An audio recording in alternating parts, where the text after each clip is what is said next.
सुप्रभात। आज हम लोग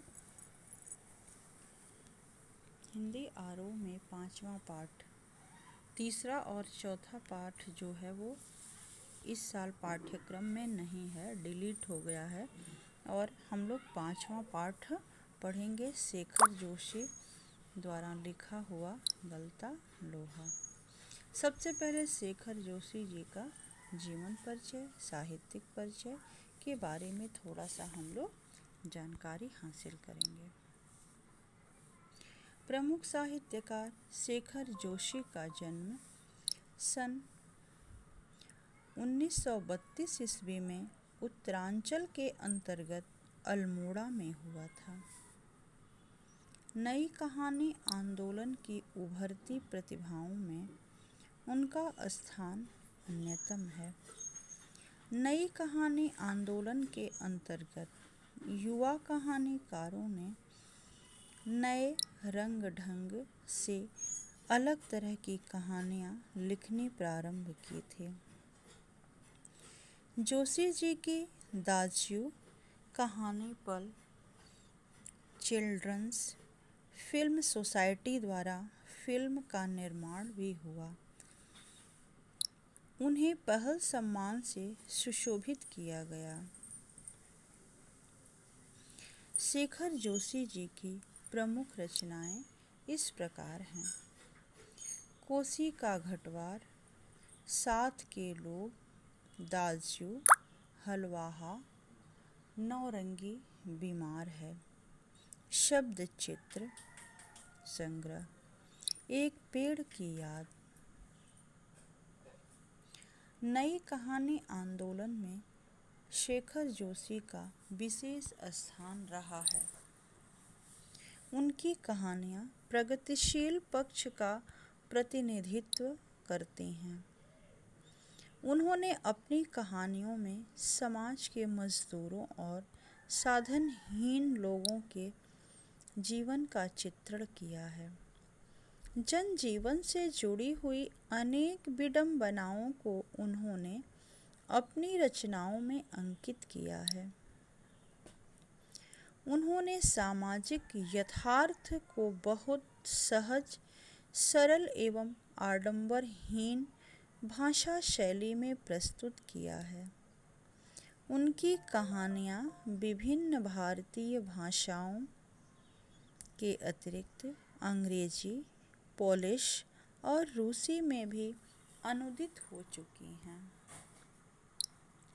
इनके द्वारा लिखा हुआ जो शीर्षक पढ़ना है वो है गलता लोहा।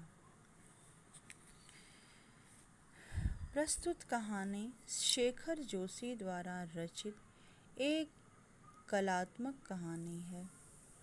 यहाँ जातिगत विभाजन पर अनेक कोणों से टिप्पणी की गई है।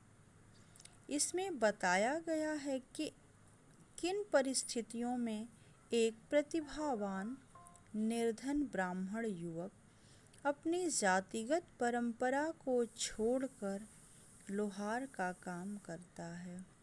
वह न केवल हथौड़े की चोट मारता है बल्कि अपनी कुशलता भी दिखाता है।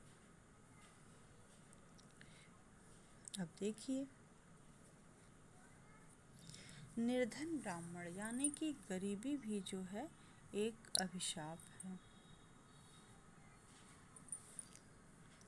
मोहन के पैर अनायास से शिल्पकार टोले की ओर मुड़ गए। उन्होंने उसके मन में किसी कोने में शायद धनराम लोहार के ऑफर की वह अनुगूंज शेष थी जिसे वह पिछले 3-4 दिनों से दुकान की ओर जाते हुए दूर से सुनता था। निहाई पर रखे लाल गर्म लोहे पर पड़ती हथौड़े की धप धप आवाज, ठंडे लोहे पर लगती चोट से उठता ठन ठन स्वर और निशाना साधने से पहले खाली निहाई पर पड़ती हथौड़ी की खनक, जिन्हें वह दूर से ही पहचान सकता था। लंबे बेट वाले हंसुए को लेकर वह घर से इस उद्देश्य से निकला था कि वह खेतों के किनारे उग आई कांटेदार झाड़ियों को काट छाट कर साफ कर आएगा। बूढ़े बंशीधर जी के बूते अब यह सब काम न रहा। यही क्या, जन्म भर जिस पुरोहिताई के बूते पर उन्होंने घर संसार चलाया था, वह भी अब वैसे कहाँ कर पाते हैं। यजमान लोग उनकी निष्ठा और संयम के कारण उन पर श्रद्धा रखते हैं, लेकिन बुढ़ापे का जर्जर शरीर अब उतना कठिन परिश्रम और व्रत उपवास नहीं झेल पाता। सुबह सुबह जैसे उससे सहारा पाने की नीयत से ही उन्होंने गहरा निश्वास लेकर कहा था,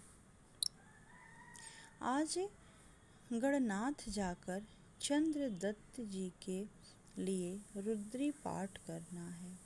अब मुश्किल ही लग रहा है।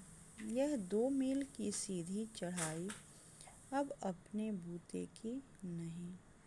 एकाएक ना भी नहीं कहा जाता, कुछ समझ में नहीं आता। अब देखिए,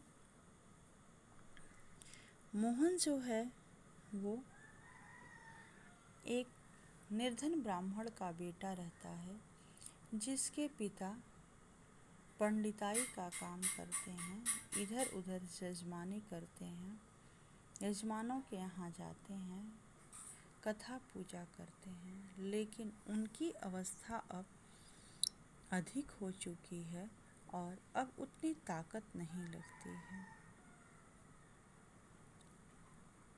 आगे की कहानी हम लोग अगले दिन पढ़ेंगे। धन्यवाद।